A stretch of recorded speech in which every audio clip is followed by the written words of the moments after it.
시인만세입니다. 안녕하세요. 오늘은 주경림 시인을 모셨습니다. 반갑습니다, 안녕하세요. 선생님. 안녕하세요. 네.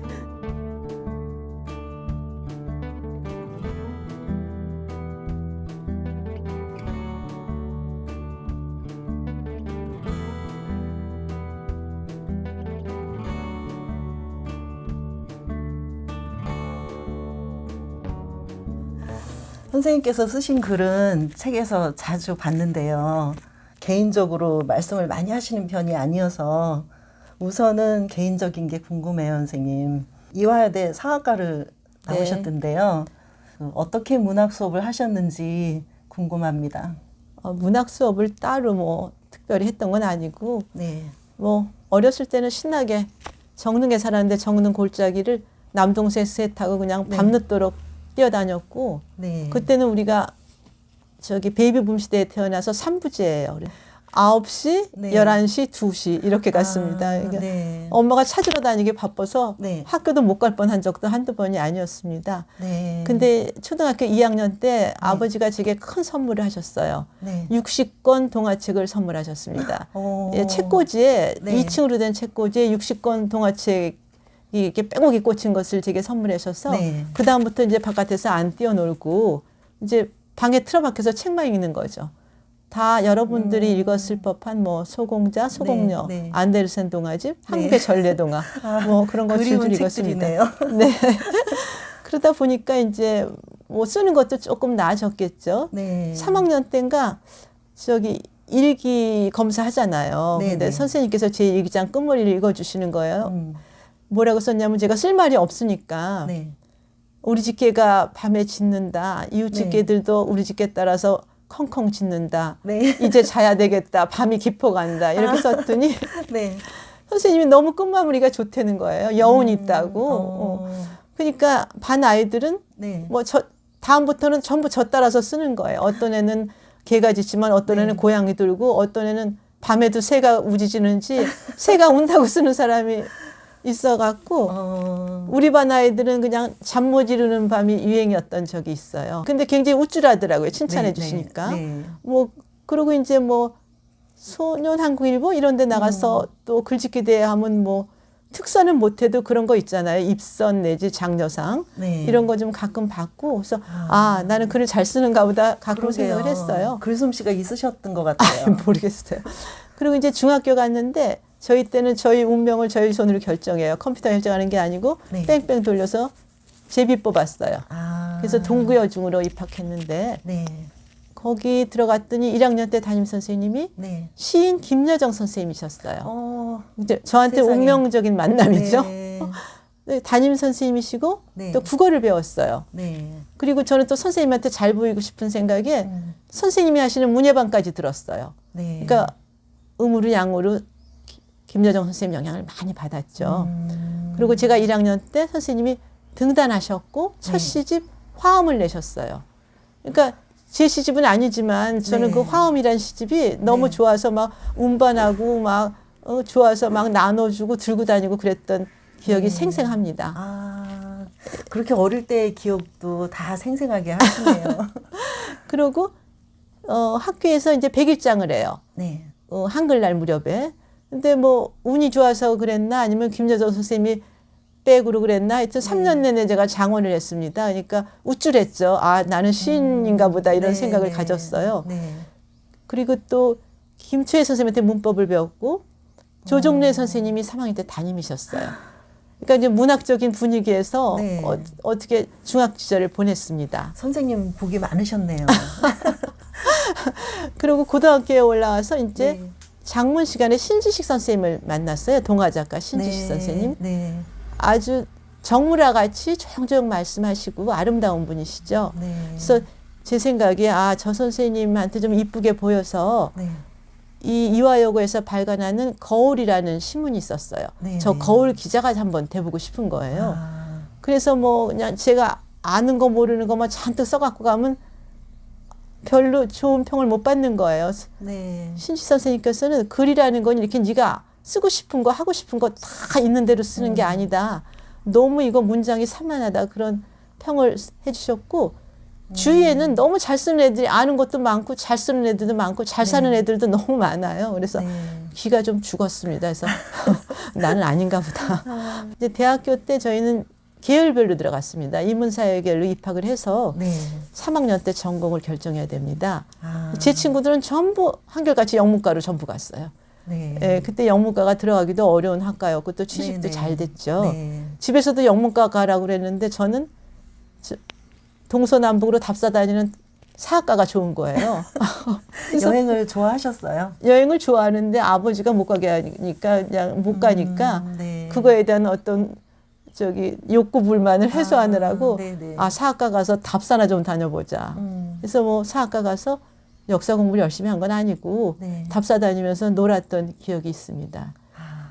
거기서 진홍섭 선생님 이대 박물관 관장이셨습니다. 그 선생님 따라서 다니면서 우리나라 옛건축 주로 사찰이죠. 네. 그리고 탑이나 부도 또 그 박물관 다니면서 유물들도 많이 봤고 그림들도 많이 보면서 뭐 약간의 그 관심을 좀 갖게 됐고 네. 조금 한국 미술에 대해서 이런 거라는 거를 네. 조금 알았던 것 같습니다. 아, 그때부터 시의 소재를 조금씩 이렇게 마음속에 쌓아두고 계셨던 것 같아요. 뭐 별로 그렇지는 못하고 그냥 네. 잘 놀았어요 다니면서. 네. 네. 뭐 그렇게 하고 그 다음부터는 졸업하고 이제 취업하고 결혼하고 그렇게 한 10년이 훌쩍 가버렸어요. 네. 예. 그래서 애들이 이제 유치원 가고 초등학교를 가니까 네. 조금 시간적인 여유가 생겼어요. 그래서 경북에서 하는 박물관 대학을 드나들면서 또 졸면서 네. 또 열심히 또 듣기도 하면서 그런 시간을 보내면서 저 자신을 돌아볼 네. 여유가 좀 생겼습니다. 네. 그러면서 이제 전에 쓰던 시도 좀 몇 번 써서 네. 어떻게 인연이 닿아서 1992년도에 자유문학으로 제가 등단을 했습니다. 근데 등단하고 나니까 더 막연한 거예요. 작품을 발표할 때도 없고 네. 또 이렇게 시를 쓰는 게 맞는가 싶기도 하고 네. 저 혼자 고민을 많이 하다가 네. 제가 옛 선생님을 찾아갔습니다. 20년 만에 교감 선생님으로 계신 김여정 선생님을 찾아갔어요. 그래서 20년 만에. 네, 김여정 선생님 너무너무 반가우시면서 네. 그래 뭐 등단하고 시 쓰는 건 잘된 일인데 뭐 공부도 본격적으로 안 하고 이렇게 너처럼 이렇게 얼떨결에 시인이 된 사람이 우리나라에 너무 많다. 그런 말씀을 하시는데 정말 네. 찔리더라고요. 많이 네. 찔렸어요. 근데 너는 어렸을 때부터 소질이 있으니까 네. 조금만 더 열심히 하면 훨씬 더 잘 쓸 수 있을 거다. 그러시면서 제게 이제 문학 아카데미를 집도 가까우니까 거기를 한번 다녀봐라. 이렇게 말씀하시고 나서 네. 또 선뜻 또 발걸음이 안 뒤져지더라고요. 네. 그러고 나서 한 1년 고민하다가 이제 여기 방산 사숙에 와서 박 선생님께 많은 걸 배웠죠. 네. 저한테 굉장히 힘든 시간이었어요. 제가 가지고 있던 거, 쓰고 있던 거 다 버리고 네. 새로 시작해야 되니까. 네. 그래서 그 어려운 시간 보냈습니다. 여기 문학 아카데미에 와서부터가 네. 문학 공부를 했다고 봐야 될 것 같습니다. 네. 제대로 이제 공부하시고 네, 네, 그렇게 네. 되신 거네요. 네. 네. 92년에 이제 등단하시고 시집을 4권을 내셨어요. 선생님께서 이렇게 4권 시집을 내시면서 늘 생각해 오신 주제가 있으신가요?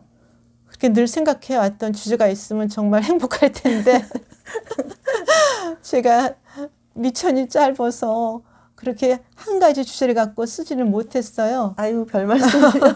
그냥 일상적인 소재, 네. 또 뭐 간단한 종교적인 단상, 네. 예술 작품을 봤을 때 어떤 감동, 네. 뭐 자연의 아름다움, 생명의 신비, 네. 네, 그 정도를 그냥 소재를 갖고 쓰고 있습니다. 네. 제가 그 제 시집 소개를 잠깐 해도 될까요? 네, 네.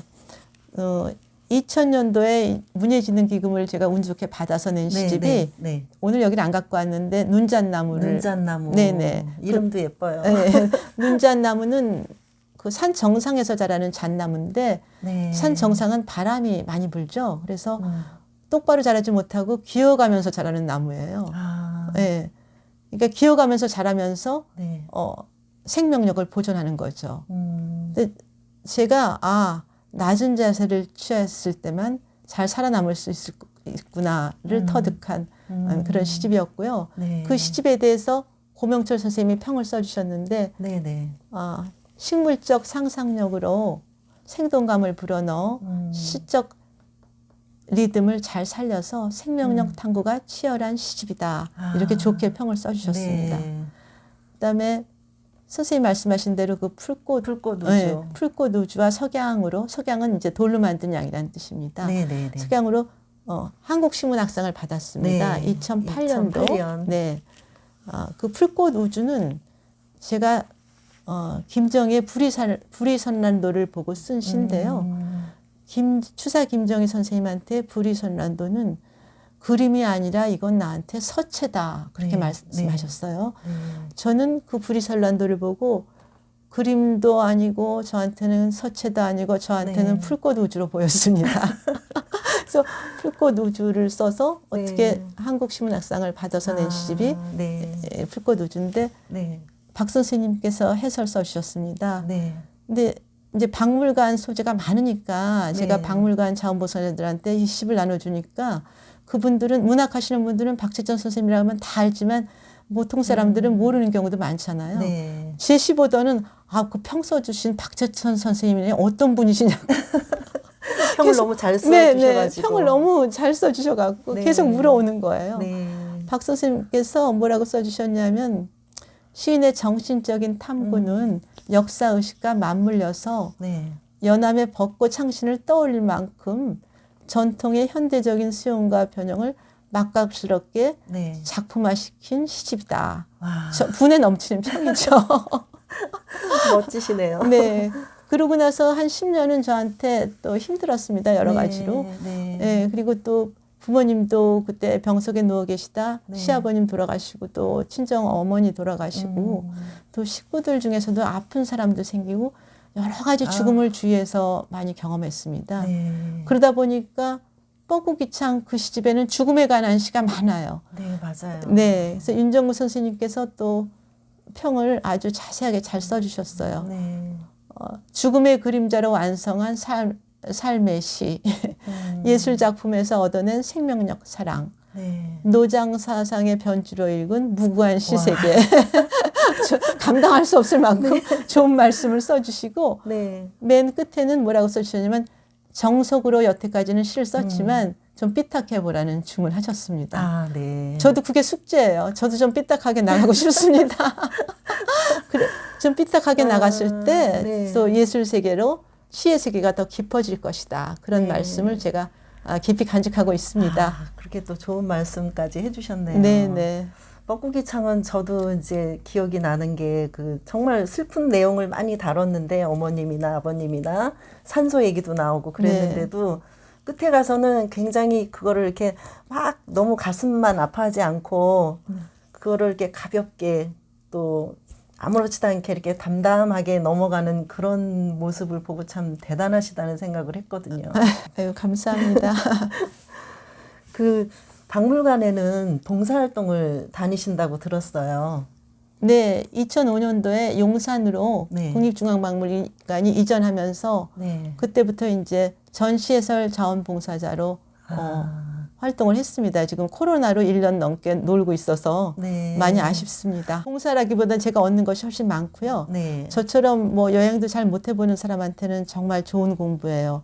저는 가만히 있지만 네. 이집트 미이라부터 저 남아메리카의 마야 잉카 문명까지 유물들이 네. 다 와서 특별 전시를 벌이잖아요. 그러니까 눈이 호사하는 거죠. 네. 그리고 또 시적인 소재도 많이 얻었고요. 네. 그 특별 전시 중에서 가장 앞거는 저한테는 고려 불화전이었어요. 고려 불화전이요? 네네. 고려 불화는 우리나라에는 10몇 점밖에 없고 세계적으로 네. 세계에 많이 다 흩어져 있는데요. 특히 일본이 많이 갖고 있죠. 네. 그때 그 일명 물방울 가늠도 양류 가늠도라고 이름 붙은 네. 일본 센소지 소재 700년 전에 헤어 스님이 그린 수월 가늠도를 보고 저는 정말 숨이 멎을 것 같은 그런 감동을 받았습니다. 제가 본 것은 그 광배입니다. 다른 분들은 광배를 동그랗게 그리는데 그분은 파격이잖아요. 전통을 깬 거죠. 저도 시에 있어서 그렇게 그런 파격이 필요하다고 생각을 합니다. 네. 그래서 그걸 저도 멋지게 써보고 싶었는데 제 실력으로는 뭐 아, 멋있었어요. 네, 생각나요, 시간. 네, 제목만 제가 황홀한 지옥이라고 붙여봤습니다. 아, 그 가는 보살은 우리한테서 극락을 안내해 주시는 분인데 네. 저는 그냥 제 나름의 파격은 거기까지예요. 제목을 황홀한 지옥으로 황홀한 지옥. 네네 붙였습니다. 네. 아, 그러시네요. 그 미술관이나 박물관에 가셔서 또 작품으로 연결된 경우가 또 있으신가요? 좀 작품이 많았고요. 네. 이제 코로나로 지금 예약제를 운영하고 있지만 코로나로 뭐가 닫은 경우도 생겼죠. 네. 그래서 식구들은 저보고 놀이터를 잃었다는 걸 썼습니다. 혼자 그러시네요. 놀기가 좋은데요. 네. 네. 작품이 많죠. 그래서 그 3학년 때 그 개 짖는 소리 그 작품도 제가 본 거예요. 네. 박물관 서화실에서 출문 간월도라고 풍속화가 김득신이 고려 네네네. 조선 후기에 네. 그린 풍속화를 봤는데 네. 그때도 제가 너무 놀랐습니다. 감동스러웠고요. 그 출문 간월도는 개인 소장이었습니다. 네. 손세기, 손창근 부자 다들 이름 아실 거예요. 얼마 전에 그 세안도를 기증하신 분이시죠. 박물관에. 네. 그분이 그 출문 간월도도 기증하셨어요. 네. 거기 보면은 제가 갖고 왔는데 혹시 보이실까? 제가 보이시나 모르겠습니다. 네, 유명한 그림이니까. 여기 보면은 네. 아이가 사리문 밖으로 나옵니다. 네. 아마 이 집에 계신 어른께서 야 개 소리가 왜 이렇게 시끄러운가 나가봐라 그랬나 네, 봐요. 네, 네. 사리문을 열고 나와 보니까 커다란 오동나무 있죠. 네, 네, 오동나무에 달이 걸려 있죠. 네. 삽살개가 달을 보고 막 짖는 거예요. 네. 근데 개가 짖으니까 이 동네 개들은 달도 안 보고 덩달아서 막 짖는 거예요. 제 일기장 생각이 나더라고요. 그러네요. 네. 그러니까 화제가 써 있습니다. 여기 네, 네. 일견패, 이견패, 일견패, 만견패. 이견패. 예. 한 마리 개가 짖으니까 두 마리 개가 짖고 네. 또 두 마리 개가 짖으니까 만 마리 개가 짖는다는 거예요. 그러니까 그 시대나 지금 시대나 부안내동하는 사람들이 많고 그러니까 그냥 뭐 떠들썩한 거죠. 세상이 시끄러운 세상을 네. 이제 풍자한 그런 풍속 이걸 보고 저 너무 놀래고 기뻤습니다. 재밌어요. 어떻게 국민학교 때 쓴 그 일기가 네. 결국은 이제 한 편의 시로 네, 그림을 네. 만나면서 시로 된 거잖아요. 네, 그래서 시도 제목에 이제 줄을 달고 일견패, 이견패, 만견패. 사람들이 이게 무슨 소리냐 그래서 이게 개 짖는 소리다. 그렇게 제가 이야기합니다. 아, 그러시구나. 선생님, 지금 사시고 있는 동네가 성북동이시죠? 네, 저는 태어나기는 해화동에서 태어나서 네. 성북동에서 40년 동안 살았습니다. 네. 그 한 동네에서 이렇게 오래 살면서 그 동네에 대한 어떤 분위기라든지 뭐 그런 것도 작품에서 나타날 때가 있을까요? 네, 사실은 그 동네가 저를 글 쓰는 사람으로 만들어준 거 아닌가 그런 생각을 합니다. 네. 네. 서울 성곽이 일단 보이고요. 네. 그다음에 저희 집 뒤에 뒷집이 조지훈 선생님께서 글을 쓰시던 곳이었어요. 근데 네. 지금은 한옥에 허물어지고 이제 건물이 네. 들어섰지만 조지훈 선생님의 집필실이 있었던 곳이고 또 아깝네요. 그런 게 허물어지고 하니까. 네, 길 건너가면 바로 길 건너면 최순우의 옛집이에요. 무량수전 배울림기 등 네, 쓰신 네, 분 네. 최순우의 옛집 네. 북향 한옥집이 그대로 보존되고 있고요. 아, 뭐 또 조금 올라가면 간송미술관 있고요. 간성미술관. 네, 조금만 더 올라가면 다 5분 거리에 네. 만해 한용운 선생님의 시무장 있습니다. 그리고 10분 정도 걸어 올라가면 백석 시인과 자야의 사랑으로 유명한 길상사가 있습니다. 법정 스님한테 기증한 네, 길상사가 네. 있습니다. 네.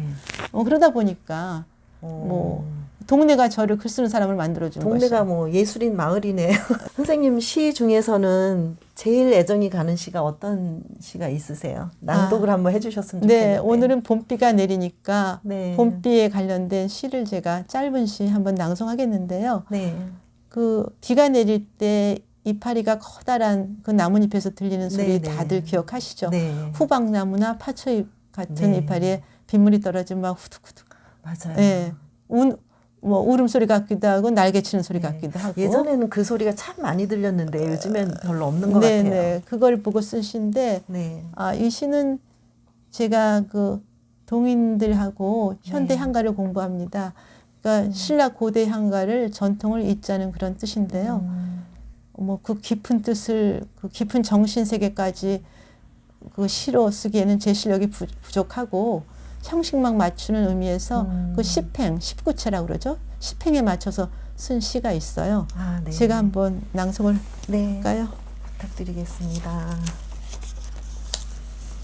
파초잎 음계 봄비가 파초잎 위에 내리자 봉황의 날개를 달고 싶던 사내 김홍도가 파초잎 위에 무릎을 세우고 생황을 보내 연녹색 단묵으로 번지는 생황의 울음 온매무새도 나 몰라라 우루까지 내놓은 맨발에 탄 거는 썼네 널따란 파초잎에 올라타 신선이 된 산에 봄비가 밟는 대로 후둑후둑 봉황의 날개가 퍼덕이는 봄밤이 환하게 슬프네. 제가 김홍도의 그림을 아, 네네. 간송미술관에서 봤습니다. 궁금해하실 것 같아요. 여러분들과 함께 공유하고 싶어서 네. 이게 김홍도 자신의 자화상이기도 하답니다. 아, 여기 네. 술병이 있습니다. 네. 술을 마셨겠죠. 술잔도 있고. 그다음에 여기 또 지묵 있죠. 뭐 그림도 그렸겠죠. 그런가 그리고 봐요. 붓도 있고. 네, 파초잎에 올라타서 생황을 봅니다. 이 그림 하나를 보고 또 이렇게 멋진 시를 지어내시고 네, 그러셨네요. 그래서 뭐 그런 말 있잖아요. 시중유와 화중유시. 시 속에 그림 있고 네. 그림 속에 시가 있다. 네. 그 소동파가 한 말이에요. 네네. 송나라 때 소동파가 당나라의 왕류의 글을 보고 네. 그런 말씀을 하셨다는데 네. 저 역시 그림에서 시를 읽습니다. 네, 그러네요. 누군가 제 시를 보고 그림을 그려주시는 분이 계시면 정말 좋겠습니다. 보시는 분 중에 누군가가 네. 해주셨으면 좋겠습니다. 선생님, 앞으로 쓰시고 싶은 시는 어떤 거예요? 네. 제 시 중에서 짧은 시 독해법이라는 시가 있어요. 사행으로 네. 된 시인데 네. 바다를 읽는 법이라고 네. 제가 한자로 이렇게 썼는데요. 네. 제가 어떻게 감히 바다를 읽겠습니까? 그런데 읽으셨던데요. 이제 바다가 항상 파도가 뭐 높이 치든 작게 치든 파다가 항상 치니까 파도가 낮장을 다 넘겨줘서 저는 바다책 한 권을 다 읽었다고 생각을 했는데 자고 났더니 바다는 더욱 풍성해진 두꺼운 책을 저한테 내미는 거예요. 네. 밤새도록 물병 자리에서 물을 많이 쏟아부어 줬고 네. 또 해가 뜨니까 저기 수평선 근처에서 이제 붉은 해가 이렇게 붉은 빛이 이렇게 돌면서 해가 떠서 붉은 금빛 양자한본 새 책을 저한테 바다가 내놓으면서 다시 네. 읽어봐라. 뭐 그런 내용입니다. 네. 이번엔 제가 하늘을 읽어보고 싶어요. 감히. 아, 하늘. 네, 제가 공부가 좀 진척이 있다면 하늘을 읽어보고 싶은데 어떻게 잘 될지는 모르겠습니다. 이제 불교에서는 하늘이 네. 33개라고 봅니다. 33천. 네. 지옥, 아기, 축생, 아수라, 인간과 28천을 합해서 비상, 비비상천까지 33개 하늘. 네. 그 위로 갈수록 이제 더 열반에 가까운 경지에 이르는 거죠. 그래서 조금 제 외연을 넓혀서 우주로 확장을 해서 우주로. 네. 외연은 우주로 확장하고 내면은 깊어져야 되겠죠. 네. 그래서 연작시를 한번 아, 연작시. 네. 하늘 연작시. 하늘 연작시. 그래서 절에서는 저녁 예불 때 네. 33번 타종한다 그럽니다. 그래서 아. 연작 시집을 한번 내보고 싶은데 네. 여러분들 연작 시들 많이 내셨잖아요. 전 그게 너무 부러워요. 한 가지 주제로 쓰는 거. 근데 어떻게 그걸 좀 내보고 싶은데 그런 꿈이 이루어지기를 제가 갈망할 뿐입니다. 바다를 읽은 시도 참 저는 좋았거든요. 그 이제 하늘을 읽어내신다고 하니까 감히. 기대가 많이 됩니다, 선생님. 선생님 오늘 이렇게 봄비도 주룩주룩 내려서 날씨도 쌀쌀한데 이렇게 나와주셔서 너무 감사하고요. 좋은 말씀 감사합니다. 네, 감사합니다.